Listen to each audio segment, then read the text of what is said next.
दोस्तों, चलो चलें एक मजेदार सफर पे, जहां हर गुफा एक अलग ही दास्तां सुनाती है। भारत की अजंता और एलोरा की केवें, ये तो बस पत्थरों में नहीं बल्कि कला का भंडार हैं। अजंता की केवें आपको ले जाएंगी 2000 साल पुरानी बौद्ध संस्कृति में, जहां की दीवारों पर बने चित्र और मूर्तियां आपको हैरान कर देंगी। और एलोरा की केवें, वो तो हिंदू, जैन और बौद्ध धर्मों की एक झलक दिखाती हैं। कैलाश मंदिर, जो एक ही पत्थर को काटकर बनाया गया है, वो तो अपने आप में एक अजूबा है। तो दोस्तों, अगली बार जब भी आप भारत घूमने आएं, इन ऐतिहासिक केवों को देखना मत भूलिएगा। ये केवें तो बस केवें नहीं हैं, ये तो वक्त से बातें हैं। अजंता और एलोरा की गुफाओं का तो मजा ले लिया, लेकिन क्या आप जानते हैं इन गुफाओं में कुछ राज भी छुपे हैं? चलो मिलकर इनके 3 रहस्यों के बारे में जानते हैं। पहला रहस्य है इनकी गजब की आर्किटेक्चर और पेंटिंग्स।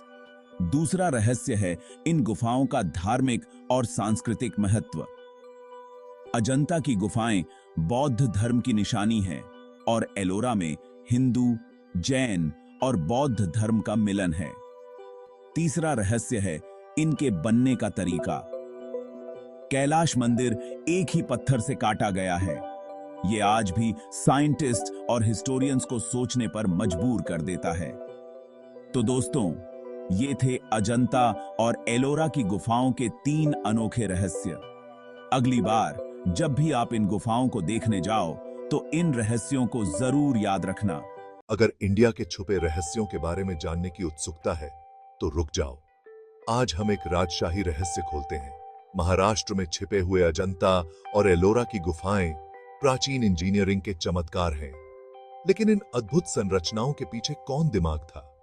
मिलिए राष्ट्रकूट वंश के रहस्यमयी शासक राजा कृष्ण प्रथम से। उनकी दूरदृष्टि और समर्पण ने इन गुफाओं को कला और स्थापत्य की उत्कृष्ट कृतियों में बदल दिया।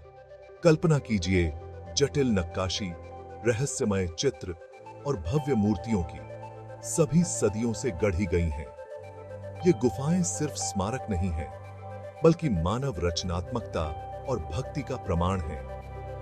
तो अगली बार जब आप यहां जाएं, तो उस रहस्यमयी राजा को याद करें जिसने पत्थर को कहानी में बदल दिया। इन गुफाओं में ऐसे रहस्य छिपे हैं जो खोजे जाने की प्रतीक्षा कर रहे हैं।